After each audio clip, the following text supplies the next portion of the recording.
Estructura de los sistemas. Hola, en el video anterior revisamos qué es un sistema. En este video abordaremos qué es la estructura de los sistemas, un concepto que vamos a estar utilizando y aplicando a lo largo de todo el curso. Veamos. La estructura de un sistema depende de características relacionadas con los componentes del sistema, como son el número de componentes, tipo de componentes y arreglo o interacción entre componentes. El número de componentes de un sistema es simplemente la cantidad de elementos básicos que interactúan para constituir el sistema. Es obvio que el número de personas que trabajan para una empresa afecta la estructura u organización de la empresa. Los ecosistemas pueden tener un número diferente de poblaciones de plantas y de animales. Dos radios pueden tener un número diferente de transistores. Las características de un componente individual pueden tener mucha influencia sobre la estructura de un sistema. La personalidad de un presidente, es decir, un componente, influye en el tipo de gobierno, es decir, la estructura de un país. La presencia de un animal grande o componente dentro de un ecosistema influye en la cadena de alimentos y estructura del sistema. Aunque el número y tipo de componentes afecta enormemente la estructura de un sistema, el arreglo entre los componentes de un sistema es aún más importante. El número y tipo de componentes pone ciertos límites a los tipos de interacción que pudieran ocurrir dentro de un sistema. Y pocos componentes limitan el número de interacciones, pero en muchos casos, los mismos componentes pudieran estar relacionados con diferentes arreglos.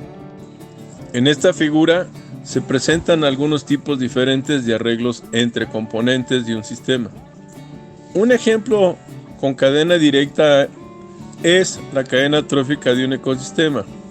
Las plantas son consumidas por los herbívoros y los herbívoros por los carnívoros.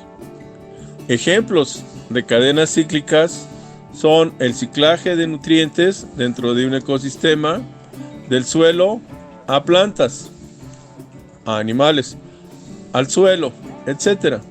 Y el ciclaje de dinero dentro de una comunidad humana. Muchos sistemas se caracterizan por competencia entre sus componentes.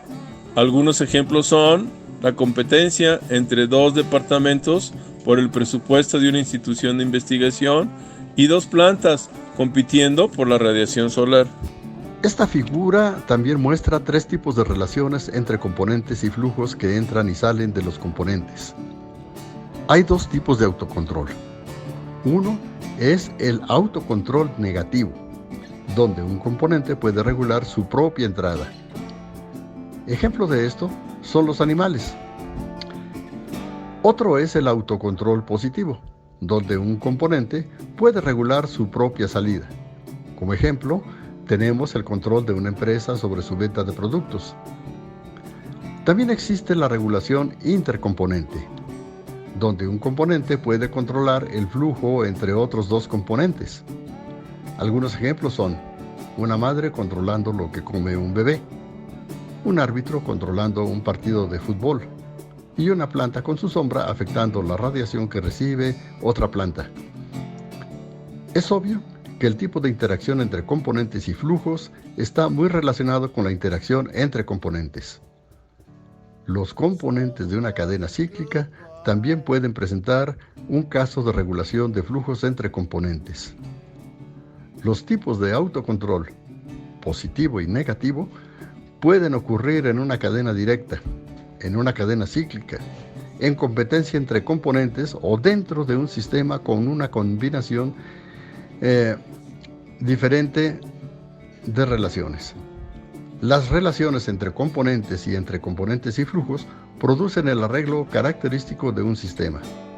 Si al arreglo se suma el tipo y número de componentes, el resultado es la estructura del sistema.